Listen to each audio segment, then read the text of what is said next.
Hello everyone and welcome to weekly show number 98, and today is February 12th, 2022. Today we're going to be talking about some NHL scores, some NBA scores, some college basketball, some football, and then some USHL to end it. So we'll start off with the NHL and last night's games. Last night Dallas beat Winnipeg 4-3 in overtime. The Oilers beat the Islanders 3-1. The Lightning beat the Coyotes 4-3, and Seattle beat Anaheim 4-3. Sorry, I had to scroll back down there. All right, and today's games. Right now, Boston is leading Ottawa 2-0 in the third period. Right now, the Canadiens and the Blue Jackets are tied up at 1. Earlier today, the Red Wings beat the Flyers 4-2. The Maple Leafs beat the Canucks. Or the Maple Leafs are at the Canucks, I should say, later at 6. Then the Jets are at the Predators, the Hurricanes are at the Wild, the Blackhawks are at the Blues, and then the Islanders are at the Flames. Basketball. Yesterday, the Charlotte Hornets beat the Detroit Pistons 141-119. High-scoring game there. And then the Cavaliers beat the Pacers 120-113. The 76ers beat the Thunder 100-87. Then the Spurs beat the Hawks 136-121. The Celtics beat the Nuggets 108-102. The Bulls beat the Timberwolves 134-122. And then the Jazz beat the Magic 114-99. Today's games are, well, actually they don't start until later tonight. Later this afternoon, I should say, as I'm filming this. The Knicks are at the Trailblazers.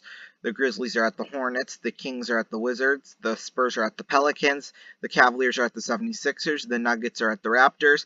The Nets are at the Heat. And then the Thunder are at the Bulls. Clippers at the Mavericks. Lakers at the Warriors. And then the Magic are at the Suns.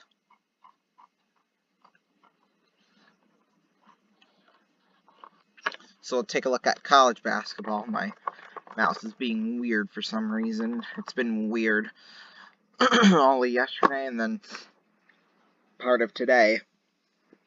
Anyway, Xavier is leading, we'll take a look at yesterday, and this is top 25 action. Xavier beat UConn 74-68.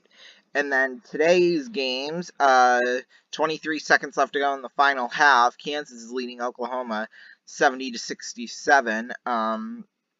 Villanova leading Seton Hall 69-67. Obviously, most of these games are going to be over by the time you see this. In that case, you can look up the scores yourself. But I'm doing this for my own benefit in case, I ever have to do this.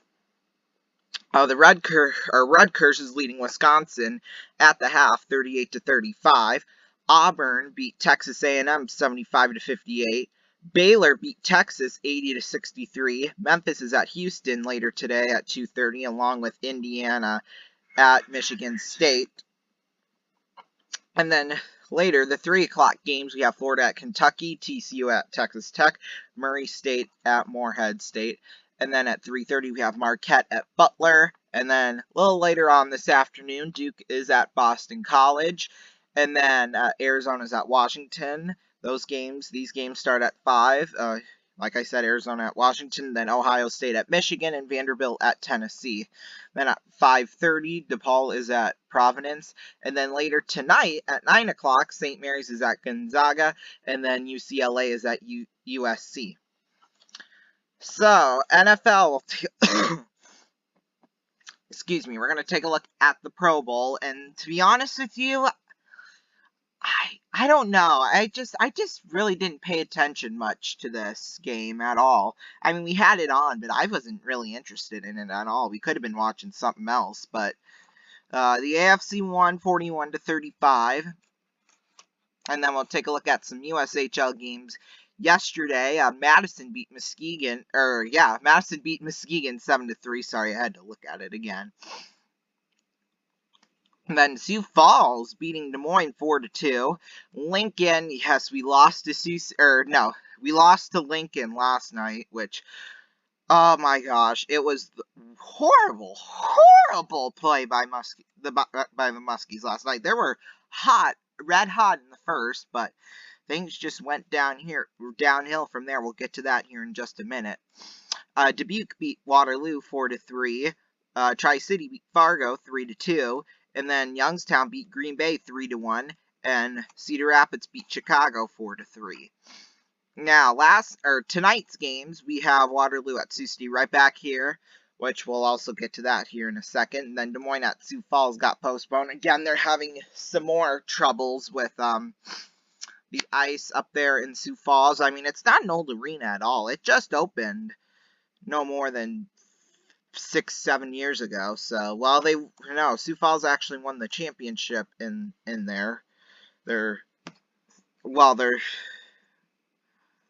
Hold on, let me look that up here. It was 2013 or 2014, because I believe they won in 2015.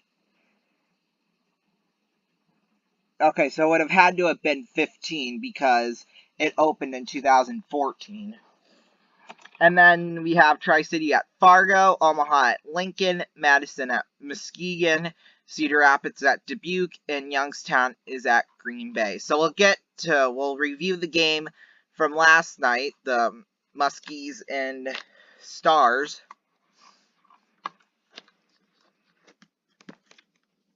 So here we go. This really a physical game.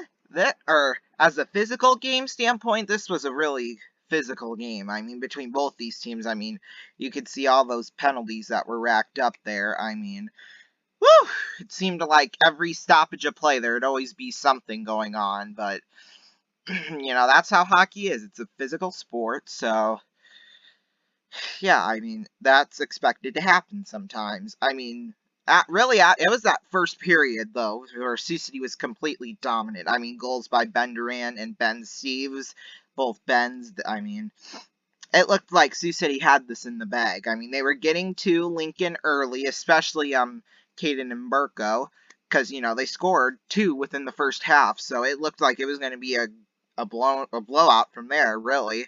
But then Lincoln kept on fighting back, and then they got 2 in the second and 2 in the third. In fact, I actually heard one of the workers that actually works at the Tyson. We've known her now for years. She said that, she feels like once Sioux City takes the lead, they feel like they don't really have to do anything anymore. They can just sit back and relax or something like that. I couldn't remember her exact words, but it was something like that. And to be honest with you, I kind of agree with that because, really after those 2 goals were scored, their defense wasn't that good. I mean, some of their forwards were all right. They were getting shots on goal, but they weren't getting them through. Like, there was no coverage in front. In fact, one of those goals, I believe it was that Fernandez goal, he shot it all the way from almost center ice. He was literally right in the blue paint as he scored. Or he shot it, and there was coverage in front of him, so he couldn't see it, but there was no Musketeers players in front of the net, trying to block him or get him out of the way or whatever. So it just went in. So that was a really horrible game last night by Sioux City. But Waterloo will come into town later tonight, for the first time this season. Waterloo, they're 18-17, 2-1.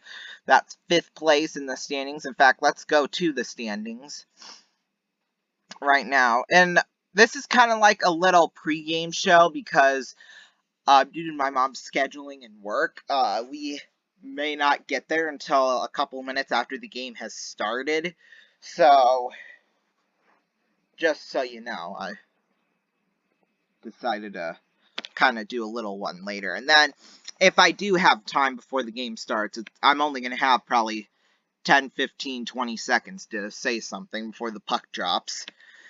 But, where I could get little stats in. But yeah, as you could see, Lincoln, with that win last night, they jumped all the way up to 2nd place, because, Omaha lost last night, and then we did too, and Lincoln just went up to 2nd place, just like that. I mean, it's kind of incredible what they did, but, So yeah, and right now, Tri-City, they're looking unstoppable. I mean, look, they're 9-0-1 in their last 10 games. They've won 12 out of their last 13.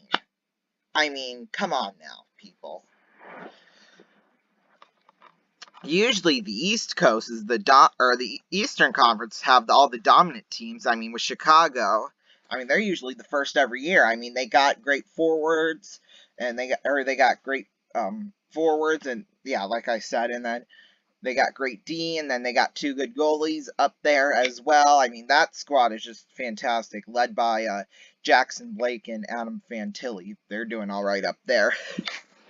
It looked like from the get-go that Madison were going to be the underdogs in the Eastern Conference because they started their year out strong, but then they dropped all the way down, so now they're in 4th place, which is not a bad spot, but I'm sure they would like to be higher on, well, all those teams from the bottom 4 up would like to be in that position that Chicago and Muskegon are in right now, but go figure. So yeah, that will do it for this weekly show. Later we have Sale of the Century at 6 o'clock, and then we'll have no.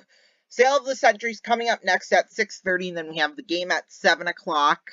So yeah, join us for that because it's gonna be a fun one for sure. I think we're gonna have the 1986 championship team back in town, so I'm sure we'll have some fun with that.